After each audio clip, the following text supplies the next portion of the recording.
随着华为一案持续发酵，越来越多的欧美国家表态，要不就停止华为在本国正在进行的5G 建设，有的干脆禁止了华为设备在本国运营。日前，美国国务卿蓬佩奥出访欧洲5国，还提倡欧洲政界人士避免采用华为产品。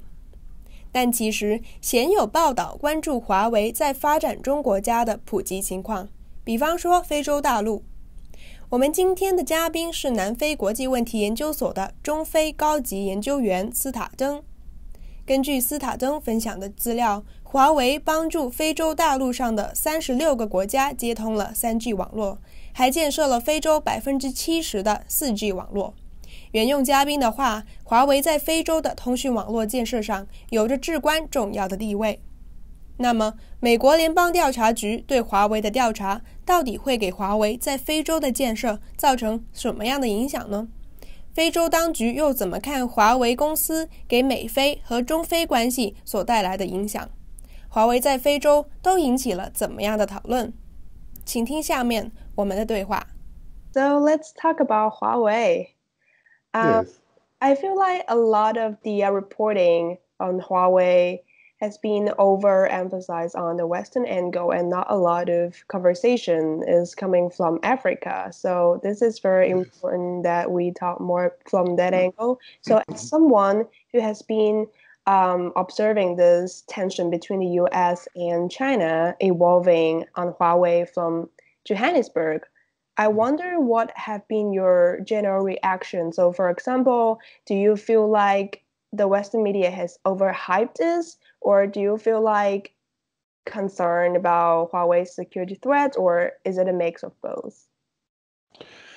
I think the real information, I think there needs to be more investigations done about what particular security risks there are. I think so far we haven't seen. We've seen some indications, but we haven't seen a conclusive investigation, which I think would be quite useful. Kind of if there are security risks, then there should be a big investigation. However, I think that the debate as we've seen it so far tends to focus a lot on countries where data networks have already been well established. So it's not, countries like Denmark, for example, who now, kind of recently raised issues around Huawei. There aren't concerns that Denmark won't be able to get all its people online. So in the case of Africa, I think that the calculus is a little bit different. There are concerns about security, but those concerns are also mixed with, I think, much larger concerns frequently about the need to just roll out the internet as a whole. So it's like Africa is still trying to build data networks, and Huawei has been very central to that work. And so I think that kind of changes the conversation in Africa somewhat. You've mentioned that Huawei has a pretty central role in developing Africa's internet. Could you, from a historical perspective, expand a little bit more on that? Well, Huawei, according to some indications, so these are just the numbers that I saw, that they've built 3G networks in, I think, 36 countries, and then built, I think, about 70% of all of Africa's 4G capability. So that's really big. They work on a bunch of different levels in Africa. So in the first place, Huawei is involved in laying the undersea cables that is kind of increasing Africa's bandwidth at the moment, and then they're involved in the rolling out of the networks across the landscape. In providing components for African cell phone service providers, and then also in actually selling smartphones on the continent. So they're really involved in every single layer of how people in Africa get online, and their components are used by I think kind of within most of the networks that are being built in Africa. So in that sense, it's not really a kind of a clear issue of choosing between an American or a Chinese kind of provider in this case. I think Huawei has been so central. Huawei and ZTE have been so central in African internet provision that that it changes the conversation a little bit on the continent.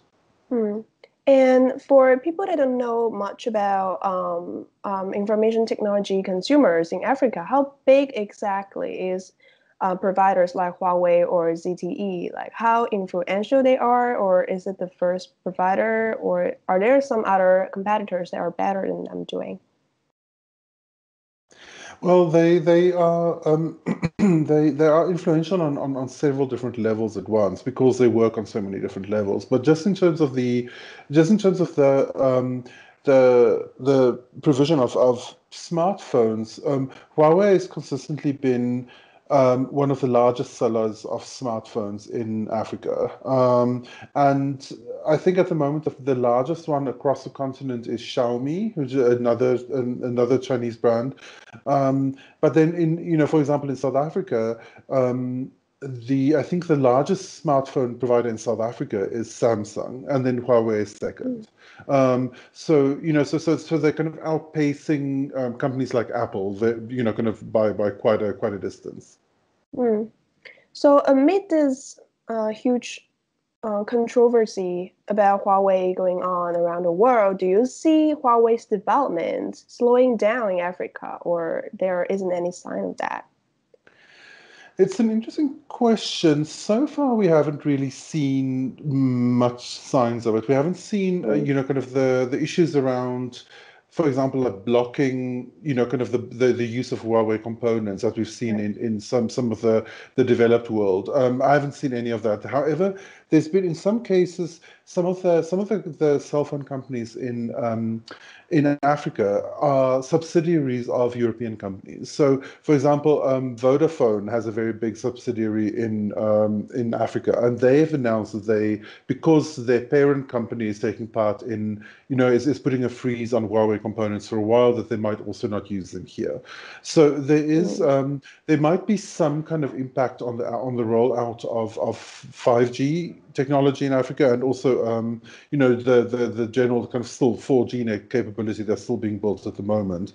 But up to now, we haven't seen a kind of a massive crackdown in the way that we've seen in in the US, for example. And talking about 3G and 4G, how common is this technology available in Africa? Are most of African countries already 4G yet? It's difficult to say exactly. It depends very much both on the country and on the city. So in a country like South Africa, which is quite kind of well-developed infrastructure, 4G is quite generally available. And then once you get out of the larger urban centers, 3G is quite dependable. So it's like even only in quite rural areas do you start running out of network completely.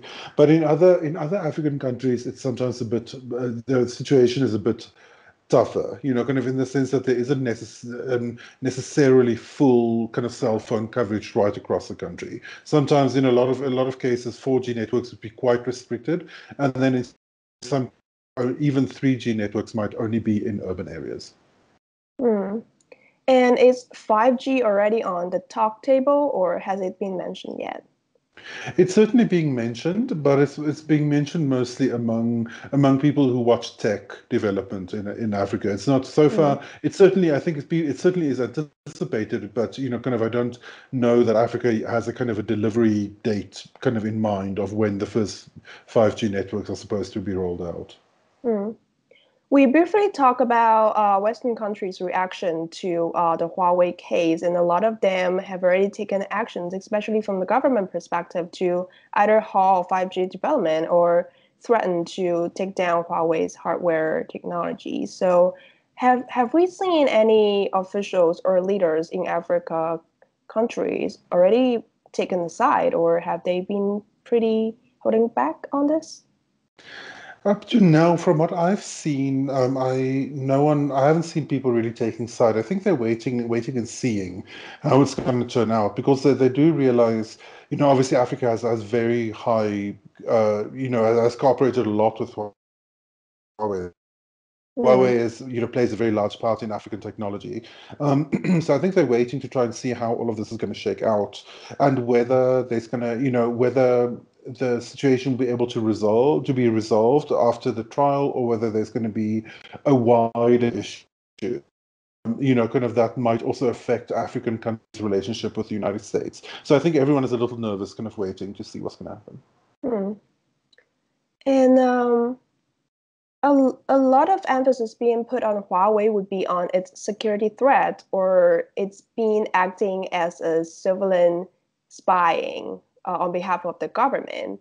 So I wonder if this kind of sentiment is also shared in Africa, or are people kind of choosing to not talk about it, or have they been aware of this? I think the concerns are certainly being discussed, and the concerns are, I think, Africa to a certain extent started talking about these issues quite relatively early, because there were, allegations about possible, like allegations about data harvesting and about surveillance have been circling in Africa for a while. But it's a little complicated, because on the one hand, I think a lot of people are concerned about it, and they've certainly, I think, become more concerned, kind of as this discussion has gone on. And there are indications of African governments doing things like shutting down the internet, or using surveillance to crack down on opposition groups. And that, there are also indications that some of them have received that kind of training from, through Huawei or through ZTE. But at the same time, Western companies have also been implicated in surveillance, in facilitating African government surveillance. So, for example, Human Rights Watch already in 2014 identified both Huawei and ZTE and certain Italian and British companies, in working together to actually facilitate surveillance in Ethiopia. So in Africa, it becomes a bit more complicated, because I think there's awareness that there's a lot of surveillance going on, and some of it is from actors like Huawei, and some of it might be from Western actors.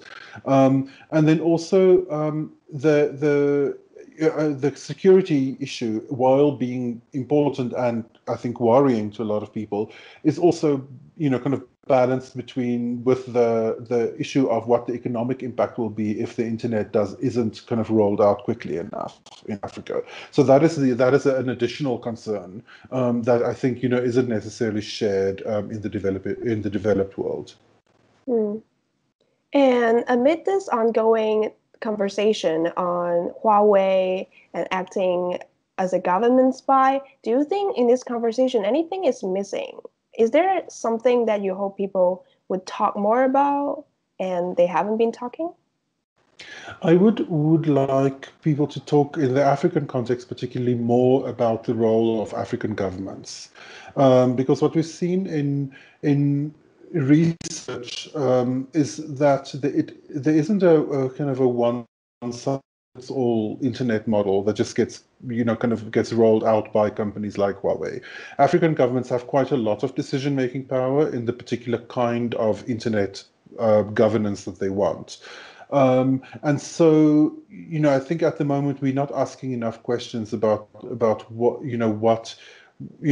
the roles are of local governments in either facilitating surveillance, or using surveillance in particular ways, or shutting down the internet when when they don't want, during times when they feel like they're losing ground to opposition groups. So I think it is, it's quite important to not talk about Huawei in isolation from essentially from the people who they're working with, because both, all technology companies work very closely with clients, and in these cases, the clients are the governments, the national governments. So I think it's really important to talk about not only, does or doesn't Huawei, facilitate or other kinds of problematic activities, but then also what are the pressures on Huawei from local governments, and how do local governments use those tools, and why?